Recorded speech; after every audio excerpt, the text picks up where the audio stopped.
नमस्कार दोस्तों, आपका स्वागत है इस नई वीडियो में।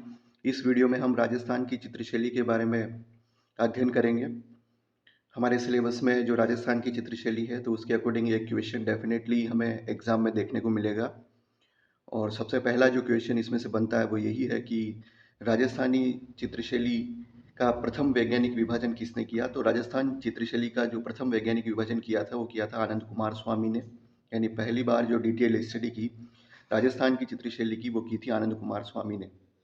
इन्होंने 1916 में एक बुक लिखी थी, राजपूत पेंटिंग्स के नाम से। और राजपूत पेंटिंग्स में राजस्थान की जो चित्रकला है, उसको राजपूत चित्रकला इन्होंने कहा है। अगर राजस्थानी चित्रशैली के उद्भव की बात करें, तो ये 15वीं शताब्दी के अंत में अपभ्रंश शैली से इसका उद्भव माना जाता है। और जो स्वर्ण काल है, वो 17वीं 18वीं शताब्दी के आसपास का रहा है। जो इसका जो जन्म हुआ है राजस्थानी चित्रशैली का, उस पर अगर देखें तो प्रभाव, अनेक शैलियों का प्रभाव देखने को मिलता है। सबसे पहली चीज़ अगर हम देखें, तो जैन शैली का प्रभाव राजस्थानी चित्रशैली पर डेफिनेटली देखने को मिलता है। क्योंकि हम मेवाड़ की बात करें, सिरोही, जैसलमेर की बात करें, तो यहाँ पर जो जैन मुनि, जैन संत हुए, तो उनकी देख-रेख में बहुत से चित्रकारों ने चित्र बनाए। और उस शैली का प्रभाव यहाँ मेवाड़ में, सिरोही में, जैसलमेर में देखने को मिला। और यहीं से, चूँकि मेवाड़ जो जननी है राजस्थान की चित्रशैली की, इसलिए पूरे राजस्थान की जो चित्रशैली, उसमें काफ़ी स्थानों पर जैन शैली का प्रभाव देखने को मिलता है। इसी तरह से मेवाड़ के निकट गुजरात होने के कारण मेवाड़ चित्रशैली पर गुजरात शैली का प्रभाव है। और उसी आधार पर राजस्थान की लगभग सभी जो चित्रशैलियाँ, वहाँ पर आपको इस तरह का कहीं न कहीं प्रभाव देखने को ज़रूर मिलेगा।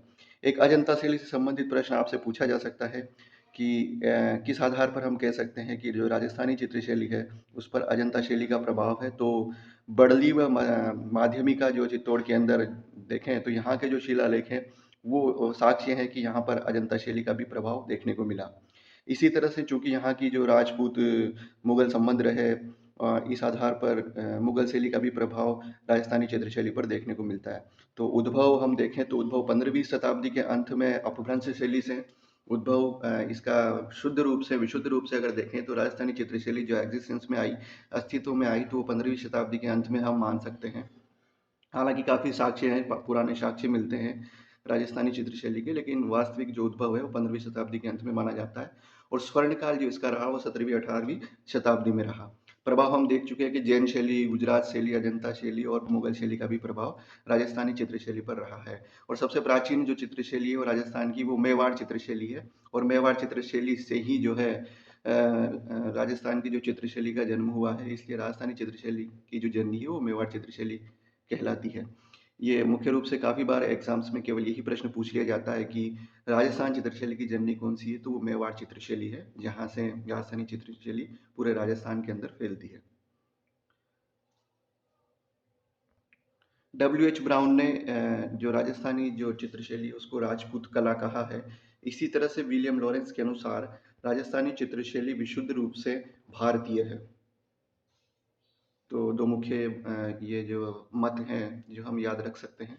सबसे महत्वपूर्ण बात अगर देखें, तो राजस्थान में जो प्राचीनतम चित्रित ग्रंथों की जब बात की जाती है, तो 1060 ईस्वी के आसपास के दो चित्रित ग्रंथ मिलते हैं, जो जैसलमेर संग्रहालय में स्थित हैं। पहला तो ओध निर्युक्ति वृत्ति, और दूसरा है 10 वेकालिका सूत्र चूर्णी। तो जब भी इस तरह का कोई प्रश्न ये आए कि राजस्थान के प्राचीनतम चित्रित ग्रंथ कौन से हैं, तो उसका आंसर ओध निर्युक्ति वृत्ति और 10 वेकालिका सूत्र चूर्णी है। और कहाँ पर ये रखे हुए हैं, कहाँ पर सुरक्षित हैं? वो जैसलमेर संग्रहालय में 1060 ईस्वी के आसपास के ये चित्रित ग्रंथ हैं। और इन्हें भारतीय कला का दीप स्तंभ कहा गया है। भारतीय कला का दीप स्तंभ इन्हें कहा गया है। एक प्रश्न और ये बनता है कि राजस्थान का प्रथम चित्रकार किसे माना जाता है? तो राजस्थान का प्रथम चित्रकार श्री रंगधर या श्रृंगधर को माना जाता है। जो श्री रंगधर को श्रृंगधर भी लिखते हैं। और ये 7वीं शताब्दी के आसपास के चित्रकार रहे हैं, जिनके बारे में प्रमाण मिलता है। और ये यक्ष शैली के चित्रकार थे। तो सबसे पहले जो चित्रकार, राजस्थान के पहले चित्रकार जो समझे जाते हैं, माने जाते हैं, वो है श्री रंगधर या श्रृंगधर। अगर राजस्थान की चित्रशैली का अगर वर्गीकरण देखें, तो 4 शैलियाँ हैं, जिनको स्कूल्स ऑफ पेंटिंग्स भी हम कहते हैं। एक मेवाड़, मारवाड़, ढूंढाड़ और हाड़ौती। तो 4 चित्रशैलियों में या स्कूल ऑफ पेंटिंग्स में इसको डिवाइड किया गया है। तो मेवाड़ के अंदर जो फिर क्लासिफिकेशन हम देखें तो अलग-अलग स्थानों की जो चित्रशैलियाँ उसमें हम उदयपुर, नाथद्वारा, चावंड, देवगढ़, शाहपुरा ये देखते हैं। इन सब का हम डिटेल में स्टडी करेंगे। तो एक बार फिर से हम देखें कि 4 स्कूल्स जो हैं, 4 उपशैलियाँ चित्रशैली राजस्थान चित्रशैली की है, जिसमें मेवाड़ है, मारवाड़, ढूंढाड़ और हाड़ौती। मेवाड़ के अंदर उदयपुर, नाथद्वारा, चावंड, देवगढ़ और शाहपुरा हम पढ़ेंगे। मारवाड़ के अंदर है जोधपुर, जैसलमेर, बीकानेर, अजमेर, नागौर, किशनगढ़। ढूंढाड़ में अगर हम पढ़े तो पूरा ढूंढाड़ जो एरिया है उसमें आमेर, जयपुर, अलवर, उनियारा चित्रशैलियाँ पढ़ते हैं। इसी तरह से हाड़ौती के अंदर हम कोटा और बूंदी चित्रशैलियाँ पढ़ते हैं। तो मुख्य रूप से हम इस तरह से 4 स्कूल ऑफ पेंटिंग्स में इसको डिवाइड करके और फिर इनके मुख्य मुख्य जो चित्रशैलियाँ इनके अंडर में आती है, जो स्थान आते हैं, वहाँ की शैलियों के बारे में हमारे को पढ़ना है। मेवाड़ मुख्य रूप से आप पढ़ेंगे क्योंकि मेवाड़ राजस्थानी चित्रशैली की जननी है। इसमें उदयपुर, नाथद्वारा, चावंड, देवगढ़, शाहपुरा, मारवाड़ के अंदर जोधपुर, जैसलमेर, बीकानेर, अजमेर, नागौर, किशनगढ़, ढूंढाड़ के अंदर आमेर, जयपुर, अलवर, उनियारा और हाड़ौती के अंदर कोटा, बूंदी। सबसे पहले मेवाड़ चित्रशैली की बात करते हैं। मेवाड़ चित्रशैली राजस्थान की सबसे प्राचीन चित्रशैली है।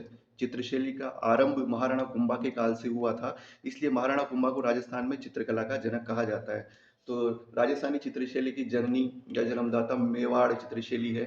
और जो राजस्थानी चित्रकला का अगर जनक कहें तो हम महाराणा कुंभा को कहते हैं, क्योंकि इस चित्रशैली मेवाड़ चित्रशैली का जो आरंभ है वो महाराणा कुंभा के समय हुआ था। और अमर सिंह के शासनकाल में इस चित्रशैली पर, मेवाड़ चित्रशैली पर मुगल शैली का प्रभाव देखने को मिलता है, क्योंकि मेवाड़ मुगल संधि वहाँ हुई थी, तो इस वजह से अमर सिंह के शासनकाल में मुगल शैली का प्रभाव देखने को मिलता है। एक सबसे महत्वपूर्ण प्रश्न है महाराणा तेज सिंह के समय का मेवाड़ में 1260 ईस्वी के आसपास जो है एक सबसे प्राचीन चित्रित ग्रंथ देखने को मिलता है मेवाड़ का, वो है श्रावक प्रतिक्रमण सूत्र चूर्णी।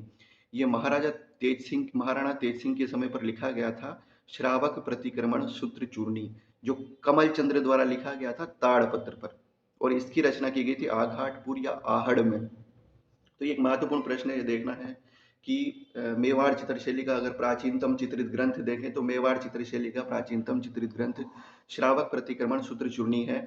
महाराणा तेज सिंह के समय पे लिखा गया था, 1260-61 ईस्वी के आसपास की बात है।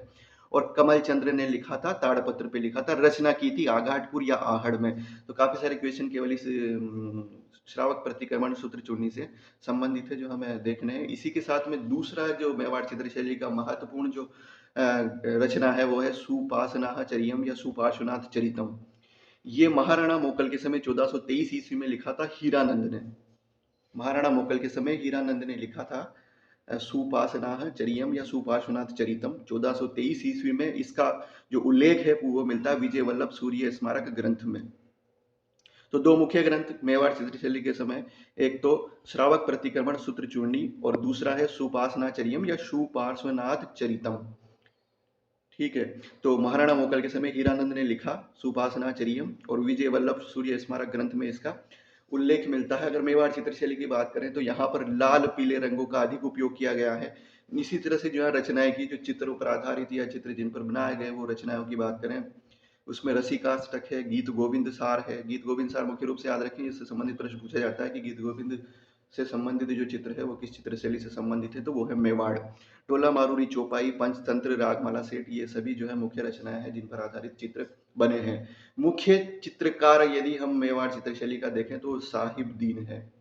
देखो एक साहिब नाम है, वो आपको जयपुर या ढूंढाड़ शैली में देखने को मिलेगा। यहाँ पर साहिबदीन एक महत्वपूर्ण, यहाँ से भी प्रश्न बनता है कि साहिबदीन जो चित्रकार है उसका संबंध किस चित्रशैली से, तो मेवाड़ के अंदर उदयपुर चित्रशैली से, या डायरेक्टली अगर पूछे मोटे तौर पर तो फिर वो मेवाड़ चित्रशैली से संबंधित है। साहिबदीन लघु चित्रण के लिए फेमस थे। इसी तरह से एक महत्वपूर्ण चित्रकार आपको मेवाड़ चित्रशैली में देखने को मिलेंगे, वो है मनोहर। मनोहर मुगल शैली का था, हिंदू चित्रकार था। मुगल शैली का इसलिए क्योंकि इनके जो पिता थे बसावन, वो मुगल दरबार में चितरे या चित्रकार थे। तो मुगल दरबार के चित्रे बसावन का पुत्र मनोहर था और मुगल शैली का हिंदू चित्रकार था। मेवाड़ चित्रशैली के अंदर हम सबसे पहले उदयपुर चित्रशैली के बारे में पढ़ेंगे। अगर मेवाड़ चित्र कला का अगर स्वर्ण काल की बात करें तो ये जगत सिंह प्रथम के टाइम पे रहा है। जगत सिंह प्रथम का जो कार्यकाल है वो मेवाड़ की चित्रकला का स्वर्ण काल है। साहिबदीन ने यहाँ पर महाराणाओं के व्यक्तिगत चित्र बनाए थे। देखो, व्यक्तिगत चित्र की भी जहाँ बात आती है तो सर्वाधिक जो व्यक्ति चित्र बने हैं वो हम आगे चित्रशैली में पढ़ेंगे। यहाँ पे केवल हमें ध्यान रखना है कि साहिबदीन जो चित्रकार था उसने महाराणाओं के व्यक्तिगत चित्र बनाए थे। जगत सिंह प्रथम ने चितेरों की ओवरी या तस्वीरों कारखानों का निर्माण कराया था। इसमें जो मुख्य इनके चित्रकार साहिबदीन, मनोहर, नसीरुद्दीन, नूरुद्दीन आदि चित्रकार थे। राज सिंह के काल में साहिबदीन ने सुकर क्षेत्र महात्म्य, भ्रमर, गीतसार की रचना की है। ब्रज शैली का प्रभाव भी उदयपुर की चित्रशैली पर देखने को मिलता है। जयसिंह के समय पर, जयसिंह जी के टाइम पे लघु चित्रण यहाँ हुआ। मुख्य बात फिर यहाँ पे आती है कि संग्राम सिंह द्वितीय के समय कलीला दमना और मुल्ला दो प्याजा के लतीफों पर चित्र बनाए गए। कलीला दमना जो चित्र जो बने थे वहां पे वो बनाए थे नूरुद्दीन ने। कलीला दमना नूरुद्दीन के द्वारा चित्रण किया गया था। इसी तरह से हमीर सिंह द्वितीय के काल में बड़े पन्नों पर चित्रण किया गया। भीम सिंह जी के समय पर भित्ति चित्रण किया गया था। अब यहाँ जो मुख्य रूप से जो प्रश्न है वो प्रश्न ये बनता है कि मेवाड़ की जो चित्रकला का स्वर्ण काल तो ये कहा जाता है जगत सिंह प्रथम का। दूसरा महत्वपूर्ण जो प्रश्न यहाँ बनता है कि चित्रों की ओवरी या तस्वीरों कारखानों का निर्माण किसने कराया था, वो जगत सिंह ने करवाया था। इसके अतिरिक्त हम बात करते हैं कलीला दमना पर जो चित्र बने वो नूरुद्दीन ने बनाए थे। इसी तरह से संग्राम सिंह द्वितीय के टाइम पे ये मुल्ला दो प्याजा, कलीला दमना, लतीफों के चित्र बने, तो ये भी महत्वपूर्ण यहाँ से बनता है। हमीर सिंह द्वितीय के टाइम पे बड़े पन्नों पर चित्रण हुआ। भीम सिंह के टाइम पे भित्ति चित्रण हुआ। तो ज़्यादा महत्वपूर्ण जो है वो आपका हो गया यहाँ पे स्वर्ण काल हो गया। तो ये चित्तौरों की ओवरी हो गया। इसके अलावा आपके कलीला दमना और मुल्ला दो प्याजा हो गया। और एक ही जो भीम सिंह के टाइम पे भित्ति चित्रण। विशेषताओं की अगर बात करें तो भित्ति चित्र की परंपरा यहाँ रही है। पोथी ग्रंथों का चित्रण हुआ। पीले रंग की प्रधानता है अगर उदयपुर चित्रशैली की बात करें। कदम के वृक्ष का चित्रण मिलता है। अगर स्त्री चित्र की बात करें, छोटा कद, दोहरी चिबुक, टूटी पर तिल, मछली जैसी आंखें, तो ये खास कोई है नहीं कि प्रश्न यहाँ से बने। मुख्य रूप से प्रश्न जो बनते हैं वो आपको यहाँ बताया है।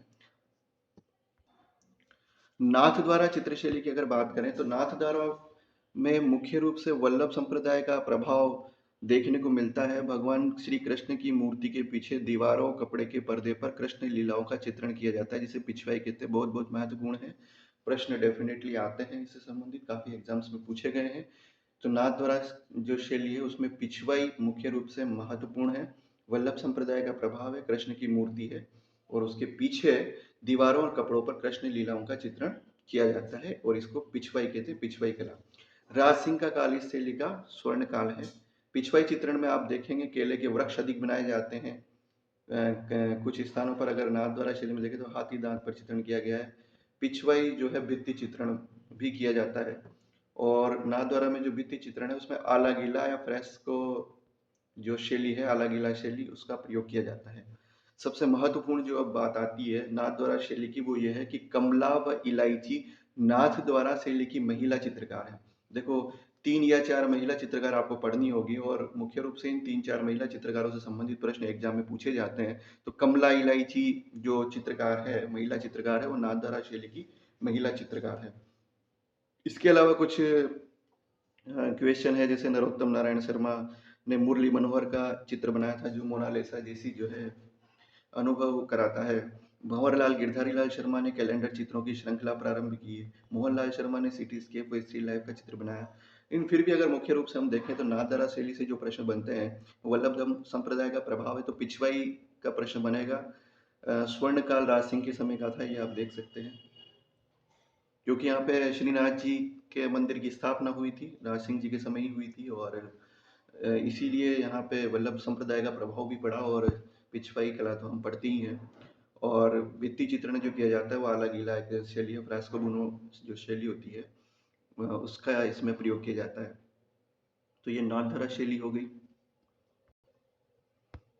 देवगढ़ शैली की अगर बात की जाए तो देवगढ़ जो शैली का जो प्रारंभ होता है वो द्वारिका दास चूड़ावत के समय होता है और डॉक्टर श्रीधर बंजारे को इस शैली को प्रकाश में लाने का श्रेय है। डॉक्टर श्रीधर अंधारे को इस शैली को प्रकाश में लाने का श्रेय जाता है। मारवाड़ व जयपुर शैली का प्रभाव इस पर निश्चित रूप से देखने को मिलता है। शिकार के दृश्य, अंतःपुर के दृश्य, राशि टाट बाट के दृश्य इस चित्र शैली में देखने को मिलेंगे। प्रमुख जो चित्रकार थे वो भक्ता, चोखा, बैजनाथ, कमला प्रथम, कमला द्वितीय। और भित्ति चित्रण भी देखने को मिलता है। कपड़ द्वार, अजारा की ओवरी, मोती महल के भित्ति चित्रण यहाँ पे देखने को मिलते हैं। तो मुख्य रूप से यहाँ पर दो प्रश्न बनते हैं। सबसे पहले तो कि इसको प्रसिद्ध किसने किया, इसको प्रकाश में कौन लाया, तो वह है डॉक्टर श्रीधर अंधारे। और दूसरा जो प्रश्न यहाँ बनता है वो है इसके जो चित्रकार हैं, तो भक्ता, चोखा, बैजनाथ, कमला प्रथम, कमला द्वितीय, याद रख लें। तो देवगढ़ शैली में ये है। और तीसरा अगर अच्छा सा प्रश्न बनाए तो कपड़ द्वार, अजारा की ओवरी के भित्ति चित्रण किस चित्र शैली से संबंधित हैं, तो वो है देवगढ़ चित्र शैली से। मेवाड़ की अगली जो शैली है वो है चावंड शैली। चावंड जो शैली है इसका विकास महाराणा प्रताप के समय हुआ था और स्वर्ण काल जो रहा है वो अमर सिंह प्रथम का काल स्वर्ण काल रहा है। इस शैली का जो प्रमुख चित्रकार था वो था नसीरुद्दीन, निसारुद्दीन या नसीरुद्दीन, ये तीनों तरह से नाम देखने को मिलते हैं। अमर सिंह प्रथम के समय रागमाला का चित्रण किया था। तो चावंड शैली से जो प्रश्न है वो निसारुद्दीन या नसीरुद्दीन से संबंधित या नसीरुद्दीन भी इसे लिखा है तो कभी पूछा जा सकता है। चांसेस लगभग नगण्य रहते हैं कि प्रश्न पूछा जाए। अमर सिंह प्रथम के समय रागमाला का चित्रण इसने निसारुद्दीन ने किया था। इसी तरह से शाहपुरा है। शाहपुरा बहुत महत्वपूर्ण है। शाहपुरा में अगर हम बात करें चित्रांकन का या चित्रशैली का, तो यहाँ का फड़ चित्रांकन प्रसिद्ध है। इस जो कला है शाहपुरा की फड़ चित्रांकन की, इसमें इस चित्रकला शैली का प्रयोग किया गया है। प्रमुख रूप से यहाँ पे चित्रकार भी पूछे जाते हैं। यहाँ का जो जोशी परिवार है वो इस चित्रशैली का प्रमुख जो है चित्रकार रहे हैं। इसमें श्रीलाल जोशी हैं, दुर्गालाल जोशी, पार्वती जोशी आदि हैं। तो जोशी परिवार है। इसमें पार्वती जोशी को भी मुख्य रूप से आप याद रखें, ये पहली महिला फड़ चित्रकार है। यहाँ के चित्रों में हाथी घोड़ों का संघर्ष भी देखने को मिलता है। तो मुख्य रूप से अगर चावंड और शाहपुरा की बात करें तो इस स्लाइड में मुख्य रूप से शाहपुरा की चित्रशैली आपको पता होना चाहिए। फड़ चित्रांकन की बात की जाएगी और यहाँ के जो कलाकार है श्रीलाल जोशी, दुर्गालाल जोशी, इससे संबंधित प्रश्न पूछे जाएंगे। और पार्वती जोशी तो आपके मुख्य रूप से याद रखना ही है क्योंकि महिला चित्रकार है। हमारे पूरे इस टॉपिक के अंदर 3 से 4 महिला चित्रकार है जो हमारे को पढ़नी है। तो अभी तक जो हमने पढ़ा है उसको हम एक बार वापस रिवाइज करते हैं। सबसे पहले तो बात की जाए कि राजस्थान की चित्रशैली का सबसे पहले जो वैज्ञानिक विभाजन किया था वो आनंद कुमार स्वामी ने किया था। 1916 में एक राजपूत पेंटिंग्स बुक लिखी जिसमें राजस्थान की चित्रकला को राजपूत चित्रकला कहा। उद्भव की बात करें तो 15वीं शताब्दी के अंत में अपभ्रंश शैली से इसका उद्भव हुआ। 17वीं 18वीं शताब्दी जो है इसका चित्रकला, स्थानीय चित्रकला का स्वर्ण काल है। प्रभाव जैन, गुजरात, अजंता और मुगल दोनों इस चारों तरह की जो शैली उसका देखने को मिलता है।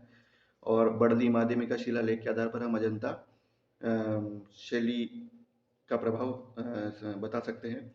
चित्रशैली की जननी मेवाड़ चित्रशैली है। दो महत्वपूर्ण ग्रंथ जो 1060 ईस्वी के आसपास के हैं, ओद निरुक्ति वृत्ति और 10 रेखालिका सूत्र चूर्णी, जैसलमेर संग्रहालय में स्थित हैं। प्रथम चित्रकार श्री रंगधर या श्रृंगधर है और 4 स्कूल्स ऑफ पेंटिंग्स में डिवाइड किया और फिर उनको फिर आगे हम डिवाइड करके पढ़ते हैं। मेवाड़ चित्रशैली में हम देखें तो महाराणा कुंभा को राजस्थान में चित्रकला का जनक कहा जाता है। इनकी समय पर ही जो है इस चित्रशैली का आरंभ हुआ था। श्रावक प्रतिक्रमण, सूत्र चूर्णी और सुपासना चर्यम, ये दोनों ग्रंथ हमें देखने पड़ते हैं। गीत गोविंद पर जो है यहाँ पर चित्र मिलते हैं आधारित। और साहिबदीन इसके मुख्य चित्रकार हैं। मनोहर हैं बसावन के पुत्र। उदयपुर मेवाड़ के अंदर उदयपुर चित्रशैली मुख्य चित्रशैली है। चित्रों की ओरी, तस्वीरों और कारखानों, इसका जगत सिंह प्रथम के समय निर्माण हुआ था। साहिबदीन, मनोहर, नसीरुद्दीन, नूरुद्दीन मुख्य कलाकार थे। नूरुद्दीन ने कलीला दमना चित्र बनाए। भीम सिंह जी के समय भित्ति चित्रण हुआ। नाथद्वारा शैली में वल्लभ संप्रदाय का मुख्य रूप से प्रभाव आपको देखने को मिलेगा। पिछवाई कला यहाँ पर आप देख सकते हैं, आला गीला जो पद्धति है उसका प्रयोग करते हैं। कमला इलायची नाथद्वारा शैली की महिला चित्रकार हैं। देवगढ़ जो शैली है वो श्रीधर अंजारे को जाता है, इसका श्रेय प्रकाश में लाने का श्री श्रीधर अंधारे को जाता है। और प्रमुख चित्रकार भक्ता चौका बैजनाथ कमला प्रथम कमला द्वितीय है। और हजारा की ओवरी मोतीमाल कपड़द्वार के भित्ति चित्रण यहाँ देखने को मिलते हैं। चावन शैली के अंदर हम देखें तो निसारदीन ने अमर सिंह प्रथम के समय रागमाला का चित्रण किया था। शाहपुरा की अगर बात करें तो फड़ चित्रांकन यहाँ का प्रसिद्ध है। ये चित्रशैली यहाँ पर फड़ चित्रांकन में देखने को मिलती है। जोशी परिवार मुख्य जो है इसमें चित्रकार रहे हैं, जिसमें श्रीलाल जोशी, दुर्गालाल जोशी, पार्वती जोशी। पार्वती जोशी पहली महिला फड़ चित्रकार है। तो 3 तो महिला चित्रकार हम अभी तक पढ़ते हैं, जिसमें कमला है, इलायची है जो नाथद्वारा से संबंधित है, और पार्वती जोशी है वो शाहपुरा से संबंधित है। तो इस वीडियो में बस इतना ही। हम वीडियो के दूसरे पार्ट में बचे हुए जो चित्रशैलियाँ हैं उसका अध्ययन करेंगे। और वीडियो अच्छा लगा हो तो लाइक करें और चैनल को सब्सक्राइब कर लें, ताकि अगले वीडियो भी हम देख पाएँ, पढ़ पाएँ। धन्यवाद।